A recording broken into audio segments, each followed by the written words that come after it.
ప్రజా ప్రభుత్వం ఉద్యోగులకు బాసటగా నిలుస్తుందన్నారు తెలంగాణ ఉద్యోగుల జేఏసీ చైర్మన్ వి లచ్చిరెడ్డి. ఉద్యోగుల అభివృద్ధి సంక్షేమమే లక్ష్యంగా ప్రభుత్వం చేయూతగా నిలుస్తుందన్నారు. దీర్ఘకాలికంగా పెండింగ్లో ఉన్న సమస్యల్ని దశల వారీగా పరిష్కరిస్తుందన్నారు లచ్చిరెడ్డి. రాష్ట్ర కేబినెట్ ఉద్యోగుల విషయంలో తీసుకున్న నిర్ణయాల పట్ల హర్షం వ్యక్తం చేస్తున్నామన్నారు. 2 డిఏల చెల్లింపు, ఆరోగ్య పథకం అమలుకు ట్రస్ట్ ఏర్పాటు వంటి అంశాలపై తీసుకున్న నిర్ణయాల పట్ల సీఎం రేవంత్ కు, మంత్రులకు, ప్రభుత్వ పెద్దలకు ధన్యవాదాలు తెలియజేస్తున్నామన్నారు లచ్చిరెడ్డి. నాంపల్లి సీసీఎల్ఏ కార్యాలయం ప్రాంగణంలోని డిప్యూటీ కలెక్టర్స్ అసోసియేషన్ కార్యాలయంలో సమావేశం నిర్వహించారు లచ్చిరెడ్డి. ఉద్యోగుల సమస్యల మీద ఉన్న వాటిని ప్రభుత్వం ఒక మంచి హృదయంతోనే సానుకూలంగా స్పందించి నిర్ణయం తీసుకున్నందుకే ప్రభుత్వానికి ప్రత్యేకమైన కృతజ్ఞతలు.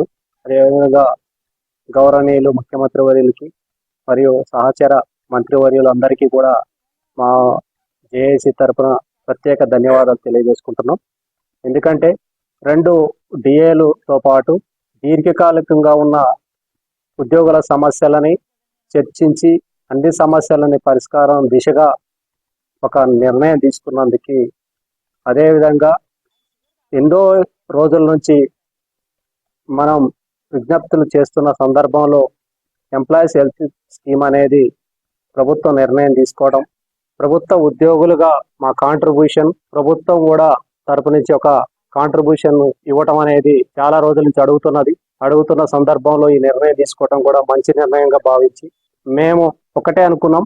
ఎందుకంటే ఉద్యోగస్తులు సమస్యలు అనేది ఎప్పుడు ఉంటూనే ఉంటాయి. ఆ సమస్యలని ప్రభుత్వంతో సానుకూలంగా తీసుకోవడానికి మా వంతు ప్రభుత్వంతో ఉంటూ ప్రభుత్వంలోనే పనిచేస్తూ ఏదైనా ఉద్యోగ ఉద్యోగాలుగా జేఏసీ పక్షాన ప్రభుత్వం మీద ఒక నిర్ణయం తీసుకునేటట్టు చేయటం అనేది మేము చాలా మంచి నిర్ణయంగా